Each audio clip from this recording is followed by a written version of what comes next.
மகாபலிபுரம் சிற்பக்கலை கூடம் வந்திருக்கோம். பாருங்க, என்னென்ன சிலைலாம் உங்களுக்கு தேவையோ அந்தந்த சைஸில் உங்களுக்கு கிடைக்கும். இங்கே புத்தர், நந்தி சிலை, பெருமாள் சிலை, சிங்கம், கணபதி, நிறைய புத்தர் சிலை தாங்க இருக்குது. பாருங்க, எத்தனை புத்தர் சிலை இருக்குவாங்க.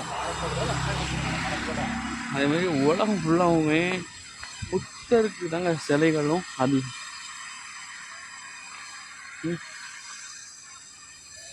மகாபலிபுரம் சிற்பக்கலை கணபதி